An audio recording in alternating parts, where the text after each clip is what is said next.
आप चाहते हो मैं कह दूं तो मैं कहता हूं, चलिए हम लोग बंटवारा कर लेते हैं। आज क्या कर लेते हैं? भरत जी बोले भैया आप बंटवारा करेंगे? संपत्ति छोड़कर आप चले आए, संपत्ति छोड़कर मैं चला आया हूं और आप बंटवारा करेंगे? राम जी बोले करेंगे, लेकिन संपत्ति में बंटवारा नहीं करेंगे, हम अपने घर की विपत्ति में बंटवारा करेंगे। हम लोग विपत्ति बांटेंगे। कैसे? 14 वर्ष मैं वन में रहूंगा और 14 वर्ष मेरे भरत जाके अयोध्या में रहेंगे। भाई से भाई दूर हो जाए, इससे बड़ी विपत्ति और क्या होगी जीवन में? जैसे भरत जी सुने तो भगवान के चरणों में लौट गए। कहे भाई प्रभु आपने आज्ञा दे दी, नाथ भयउ सुख साथ गए को। हम अभिषेक की सामग्री लाए हैं भैया, कहिए तो वन में ही आपका अभिषेक हो जाए अभी। राम जी बोले नहीं, लौटने के बाद, लौटने के बाद 14 वर्ष बाद अभी आप जाइए, अत्रि जी जहां कहें वहां इन सामग्रियों को सुरक्षित करा दीजिए। आप कभी अवसर मिले चित्रकूट जाइएगा, और चित्रकूट से जब आप बांदा की ओर जाइएगा ना, बांदा, तो रास्ते में कुआं पड़ता है। उसी कुएं में ले जाकर अत्रि मुनि ने राज्याभिषेक की पूरी सामग्री को सुरक्षित करा दिया और कहा भरत जी आज के बाद इस कुएं का नाम भरत कूप पड़ेगा, और जो भी इस कुएं के जल को अपने ऊपर छिड़केगा सभी तीर्थों में स्नान करने का उसे फल प्राप्त हो जाएगा। ये इस कुएं की महिमा होगी। आज भी वो कुआं है। भरत दिन 5 दिन चित्रकूट का दर्शन किए हैं। उसके बाद 6वें दिन अंतिम बैठकी भई है। भरत जी ने राम जी से विदा मांगा है। भगवान ने उनको खूब समझाया है। भरत जी अपने साथ कुछ चिन्ह चाहते हैं ले जाने के लिए।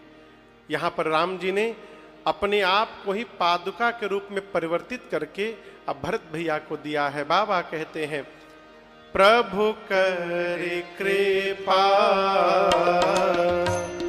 पावरि दे, प्रभु करे कृपा पावरि दे, सादर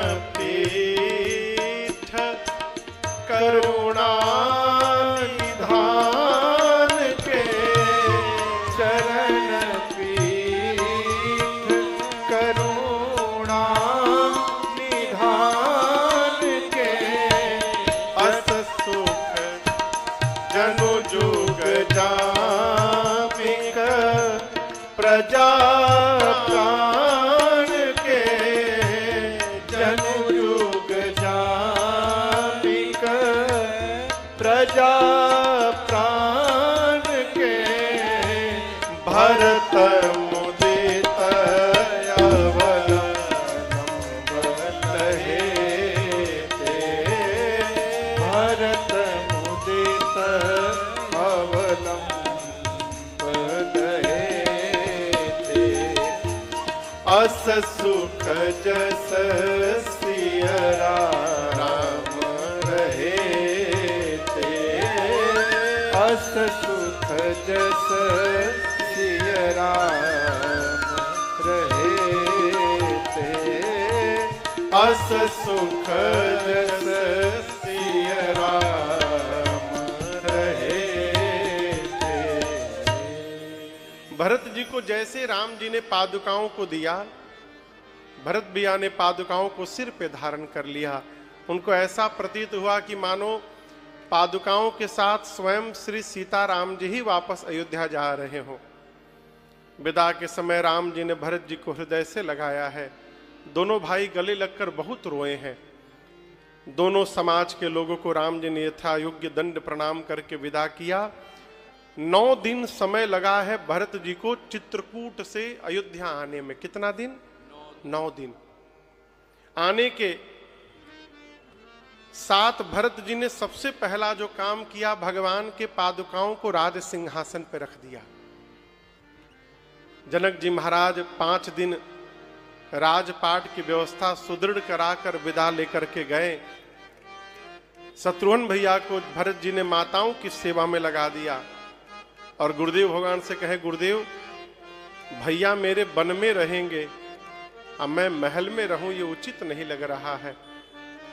अस्तु आज्ञा लेके भरत भैया अयोध्या से दूर नंदी ग्राम में जाकर और वहां कुटिया बना के रहने लगे, झोपड़ी में।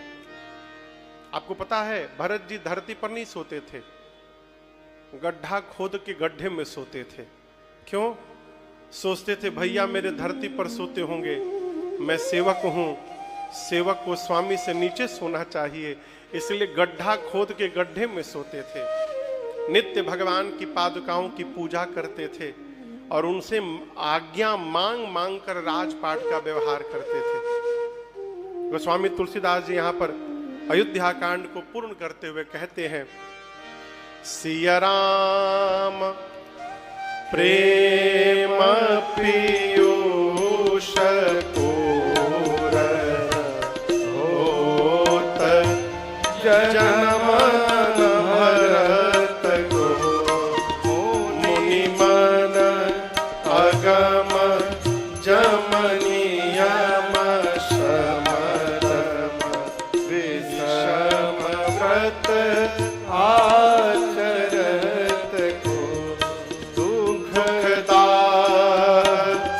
दारिद्र्यं भदूषण सुरस विष अपहरत को कलिकाल तुलसी से सखनी अति राम सन्मुख करत को कलिकाल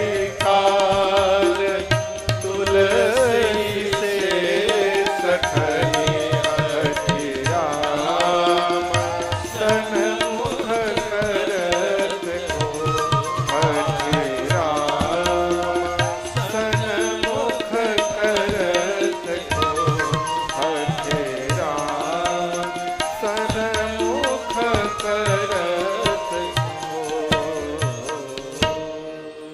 गोस्वामी जी कहते हैं कि भरत जी एक पात्र हैं जिनमें श्री सीताराम जी का अमृत भरा हुआ है। यदि भरत जी जन्म न लिए होते तो जो ये अष्टांग योग मुनियों के मन को अगम है सबके लिए सुगम कौन बनाता, कलयुग के कलमश का हरण कौन करता। और अपने लिए गोस्वामी जी कहते हैं यदि भरत भैया जन्म न लिए होते तो हठ पूर्वक इस कलयुग में इस तुलसी को राम जी के सन्मुख ला के खड़ा कौन करता, यदि भरत जी अवतार न लिए होते तो। भरत चरित्र की फलश्रुति बाबा कहते हैं, भरत चरित करिने, नेम मतलब नियम, भरत चरित करिने तुलसी जो सादर सुनहि, सिया राम पद प्रेम अवश्य होई, भवर रस बिरती।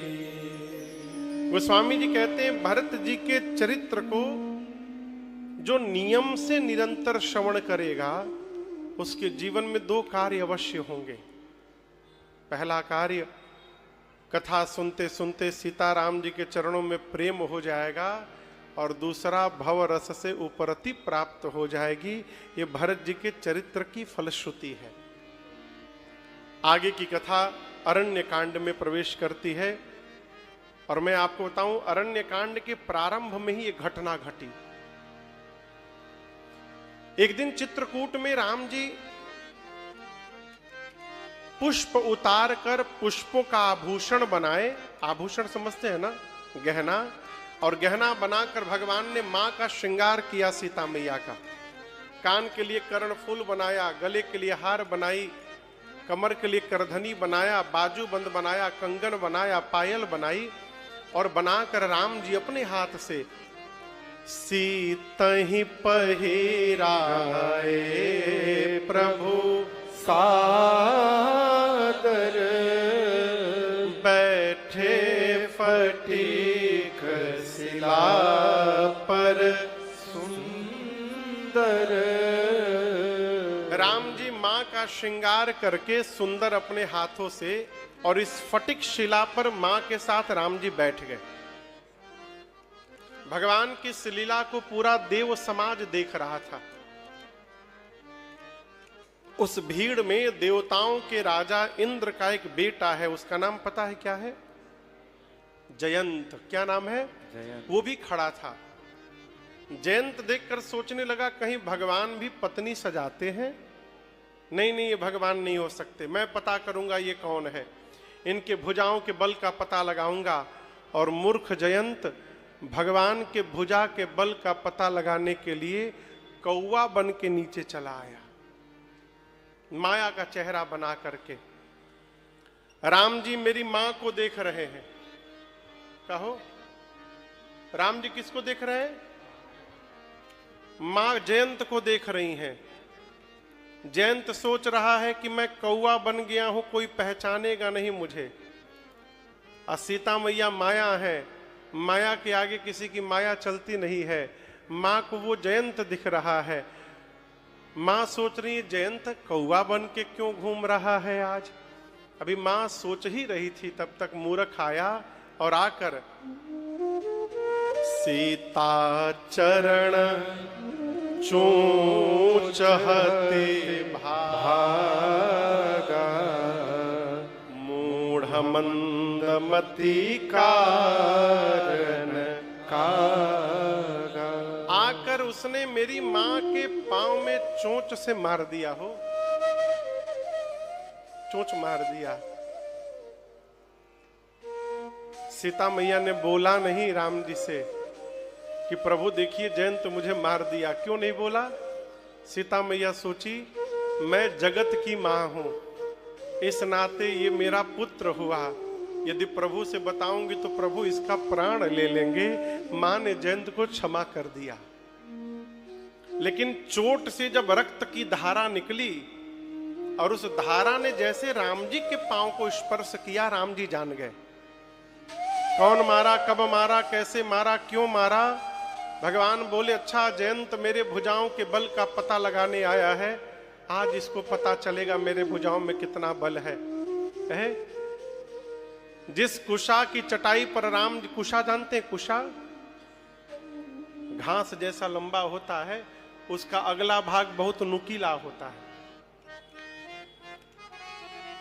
जिस चटाई पर राम जी बैठे थे, राम जी उसमें से 2 कुशा निकाले। एक कुशा को झुकाकर भगवान ने धनुष बनाया और दूसरे कुशा को ब्रह्मास्त्र के मंत्र से अभिमंत्रित करके राम जी ने जयंत के पीछे छोड़ दिया। कुशा क्यों चलाई? बगल में असली बाण, धनुष बाण रखा था। भगवान कहते हैं कौवा बन के आया है, कौवा को मारने के लिए कुशा पर्याप्त है। अब मेरा बल देखने आया है, आज इसको पता चलेगा कि जो राम कुशा को भी ब्रह्मास्त्र बना सकते हैं, उनके भुजा में कितना बल है, आज इस मूर्ख को पता चलेगा। भगवान ने चलाया बाण, प्रेरित मंत्र ब्रह्म सरधावा, चला भांज वायस भय पावा। देखा ब्रह्मास्त्र तो अपना असली रूप धारण करके जयंत भगा, पिता के पास गया, पिताजी बचा लीजिए, बचा लीजिए, अपराध हो गया मेरे से, अपराध हो गया, बचा लीजिए। इंद्र ने जब पूरी बात सुनी तो इंद्र ने धक्का मार के भगाया उसको, जाओ मरो तुम, भगो यहां से। ब्रह्मा जी के पास जाकर रोने लगा, कहा ब्रह्मा जी ऐसा ऐसा अपराध हो गया, बचा लीजिए। ब्रह्मा जी बोले राम जी ने तो एक ब्रह्मास्त्र चलाया है, जल्दी भागो नहीं तो मैं दूसरा चलाऊंगा। शंकर जी के पास गया, बाबा पहले ही से त्रिशूल लेके बैठे हैं। कहे बोले आओ आओ, तुम्हें को ढूंढ रहा था मैं, आओ। 3 लोक 14 भुवन भागा जयंत, परंतु दर्शन करिए, काहू बैठन कहा न होहि, राखे को सके राम कर द्रोही। किसी ने जयंत को बैठने के लिए भी नहीं कहा, भाग रहा है, सब जगत से ठुकराया गया। तब जाकर एक संत की दृष्टि पड़ी। ये प्रसंग कहता है, जब जगत में किसी की दृष्टि हमारे ऊपर नहीं पड़ती है, तब भगवान की कृपा से किसी संत की दृष्टि पड़ जाती है। नारद जी ने देख लिया जयंत को और पूछा, जयंत क्यों भाग रहे हो, क्या हुआ? जयंत ने पूरी बात बताई, ऐसा ऐसा अपराध हुआ है मेरे से, राम जी ने ब्रह्मास्त्र चला दिया है, और नारद जी मेरे पिताजी ने आज मुझे ठोकर मार दिया। नारद जी बोले, जयंत दुनिया वाले मारते हैं तो राम जी बचाते हैं, तुमको तो राम जी ने मार दिया है, कौन बचाने वाला मिलेगा? मैं एक बात बताऊं, ये जो ब्रह्मास्त्र है ना, तुमको मारने नहीं आया है, ये तुमसे कुछ कहना चाहता है। जयंत बोला, मेरे पीछे पड़ा है कि आपके पीछे पड़ा है? मेरे पीछे पड़ा है ना, कितना भागा हूं मैं जानता हूं। नारद जी बोले, बेटा इसको मारना होता तो कब का मार दिया होता, तुम पिताजी के द्वार पर खड़े भय थे, वही मार देता तुमको, लेकिन मारा नहीं। जब जब तुम रुकते हो, तुम्हारे पीछे ये भी खड़ा हो जाता है, पीछे देखो। बोला, ये तो खड़ा हो गया है, मारना नहीं है तो दौड़ा क्यों रहा है?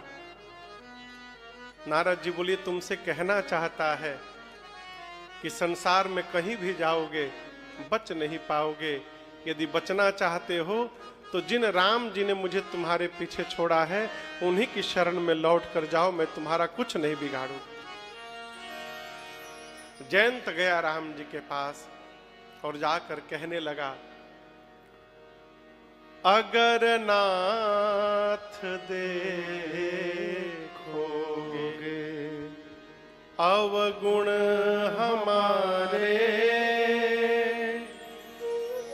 तो हम कैसे भाव से लगेंगे किनारे।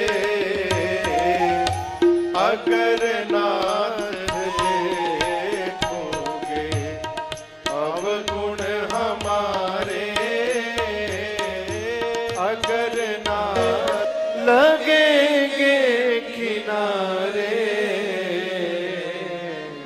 अगर नाथ देखोगे।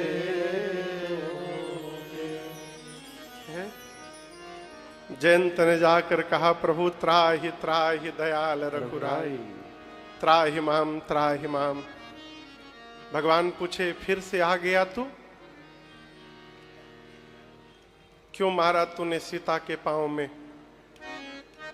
जयंत बोला, प्रभु आपका प्रभाव देखना था मुझे। राम जी बोले, प्रभाव देखने आया था तो भागा क्यों? यही खड़ा रहता मारकर। जयंत बोला, प्रभु प्रभाव का पता पास से नहीं चलता है, दूर से चलता है, इसलिए मार के दूर चला गया। राम जी पूछे, कहां तक दिखाई पड़ा? बोला, 3 लोक 14 भुवन तक दिखाई पड़ा। भगवान बोले कि प्रभाव देखने आए थे, दिखाई पड़ गया, अब क्या करने चले आए हो? बोला, प्रभु पहली बार प्रभाव देखने आया था, दूसरी बार आपका स्वभाव देखने आया हूं। हमने सुना है कि 1 करोड़ ब्राह्मणों की हत्या का भी पाप यदि सिर पे लगा हो, वो भी यदि आपकी शरण में आ जाए, आप उसे क्षमा कर देते हैं नाथ। क्या मेरा अपराध क्षमा करने लायक नहीं है। और एक बात हम कहें, आपने उसका उद्धार किया, आपने उसका उद्धार किया, मैंने सुना है, लेकिन हम इसको कैसे मान ले? हमारा करिए तब न हम माने कि आप सबका उद्धार करते हैं। एक बड़े अद्भुत साधक है हुए भारत में, प्रातः स्मरणीय पूज्य श्री पथिक जी महाराज।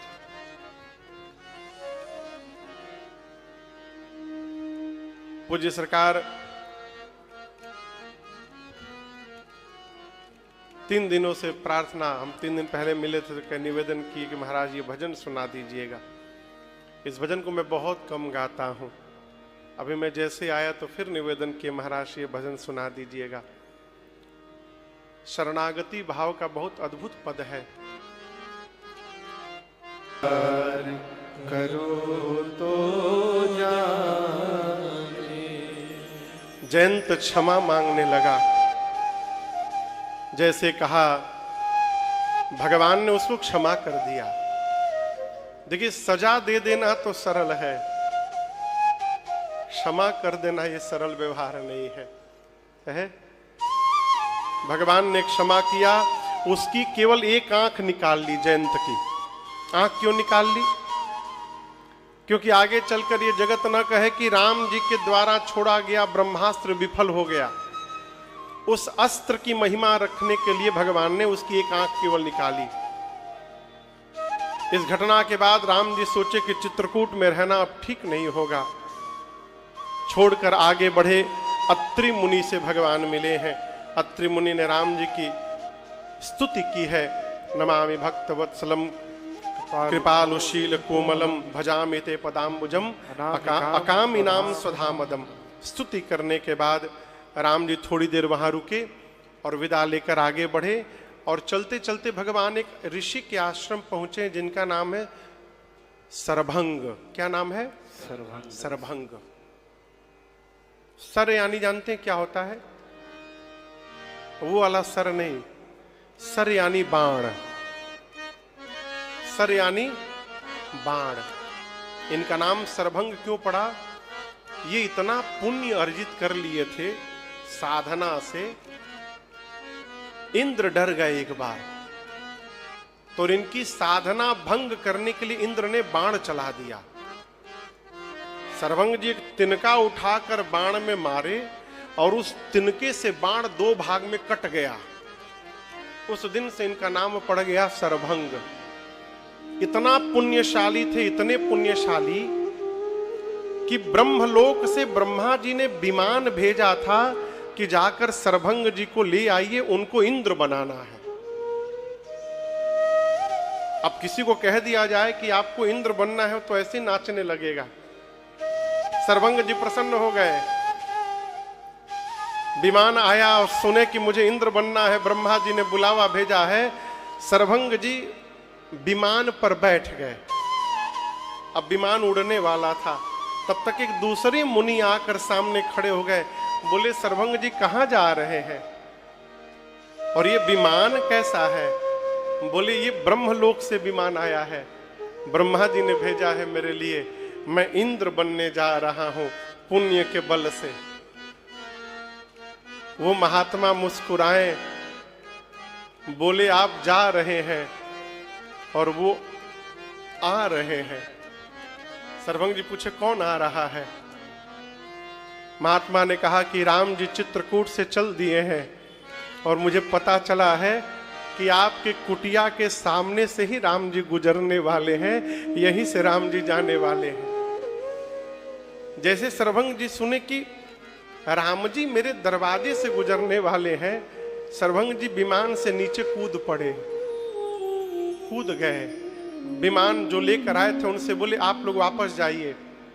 उन्हें दूतों ने कहा, अरे आप मति ठीक है आपकी, आपके पुण्य के परिणाम से आपको इंद्रासन प्राप्त हो रहा है और आप ठुकरा रहे हैं। सरभंग जी बोले मैं भ्रम में था कि मेरे पुण्य का परिणाम इंद्रासन है, अब पता चला है मेरे पुण्य का फल इंद्र का आसन नहीं है, मेरे पुण्य का फल देने के लिए राम मेरे कुटिया के सामने आ रहे हैं। मुझे नहीं जाना, और वहीं बैठ करके देखने लगे। क्या देखने लगे? हाँ, रास्ता।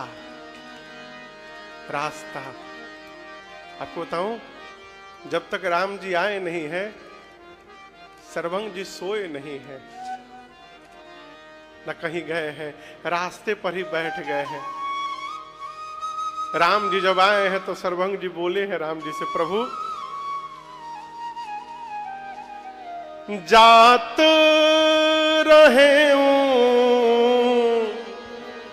बिरंची के धाम, ब्रह्मा जी के धाम जा रहा था, तब तक सुने श्रवण बन हीरा, सुने हूँ श्रवण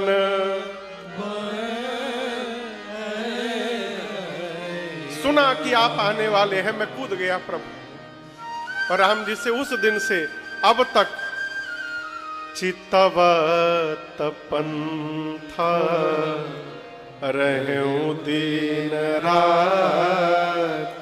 प्रभु उस दिन से लेकर अब तक मैं दिन रात केवल इस रास्ते की ओर ही देखता रहा हूं। आप आए हैं, आपको देखकर अब प्रभु देख जुड़ानी छाती, अब आपको देखकर हृदय को कुछ शांति मिली है मेरी प्रभु। सर्वंग जी कहते, प्रभु मैंने, देखिए हर व्यक्ति अपने विषय में जानता है और ठीक से जानता है। सर्वंग जी कहते, मैंने जीवन में ऐसा कोई कर्म नहीं किया है कि मुझे आपका दर्शन मिले। मैंने ऐसा कोई कर्म नहीं किया है अपने जाने में कि आपका दर्शन पा सकूं। उसके बाद भी यदि प्राप्त हो रहा है तो ये मेरे कर्म का परिणाम नहीं है, ये आपकी कृपा है प्रभु। आप अपनी ओर से कृपा करके दर्शन दे रहे हैं नाथ। जब तक मैं कहूं नहीं, आप यहां से जाइएगा मत राम जी। अच्छा आप दर्शन करिए। सर्वंग जी ने भगवान को बिठाया भी नहीं, पानी भी नहीं पूछा, कहा खड़े रहिए यहीं पर। राम जी खड़े हैं। सर्वंग जी दौड़ने लगे, कभी उधर भाग के गए, लकड़ी उठा के ला के रखे, फिर उधर गए, वहां से लकड़ी उठा के ला के रखे। लक्ष्मण जी पूछे, भैया ये हो क्या रहा है? राम जी बोले, जहां आप हो वहां मैं भी हूं। मैं कैसे बताऊं क्या हो रहा है? देखते जाइए क्या हो रहा है। सर्वंग जी बहुत सारी लकड़ियों को लाए और अपने हाथ से भगवान के सामने अपनी चिता सजाई। सर्वंग जी ने अपनी चिता सजाए, उसके ऊपर चढ़ के बैठ गए। और बैठने के बाद राम जी से बोले, प्रभु लक्ष्मण जी से कि तनिक वो कमंडल में जल है, मेरे हाथ में जल दीजिएगा। लक्ष्मण जी ने उनको जल दिया। सर्वंग जी ने संकल्प किया, प्रभु जाने अनजाने मैंने जीवन में जितने पुण्य अर्जित किए हैं, अपने जीवन के सभी पुण्य आपको साक्षी बनाकर मैं आज आपके चरणों में समर्पित करता हूं प्रभु। मेरा सारा पुण्य आपके चरणों में गया। श्री रामार्पणमस्तु। भगवान बोले, क्या चाहिए? सर्वंग जी हाथ जोड़कर बोले, प्रभु सीता अनुज समेत प्रभु नील जलद तन श्याम मम हिय बसहु निरंतर सगुण रूप श्री राम। सर्वंग जी बोले, प्रभु सीता जी और लक्ष्मण जी के साथ आप इसी सगुण रूप में मेरे हृदय में निरंतर वास करिए नाथ। इसके अलावा हमें आपसे कुछ नहीं चाहिए। भगवान ने वरदान दिया और उसके बाद तुरंत सर्वंग जी अपने दाहिने पांव के अंगूठे से योगाग्नि को प्रज्वलित कराए और चिता में आग लगाकर अपने आप को जलाकर भस्म कर दिया। भगवान ने उनको बैकुंठ विदा किया। आगे बढ़े राम जी, सुतीक्ष्ण जी मिले। ये भी एक संत हुए सुतीक्ष्ण जी। ये अगस्त्य मुनि के शिष्य हैं। किसके शिष्य हैं? अगस्त्य मुनि को। एक बार गुरुदेव इन पर नाराज हो गए और इतने क्रोधित हो गए कि कहे जाओ और जाकर भगवान को लाकर दर्शन कराओ मुझे। तब से वन में बैठे हैं। जब सुने कि राम जी आ रहे हैं तो व्याकुल हो गए। राम जी आए, मिले, राम जी को ले जाकर गुरुदेव भगवान अगस्त्य जी से मिलवाया। राम जी अगस्त्य ऋषि को दंडवत प्रणाम किए हैं। भगवान पूछे कि मैं संकल्प लिया हूं कि मैं धरती से निशाचरों का अंत कर दूंगा, कैसे करूं, मुझे मंत्र दीजिए।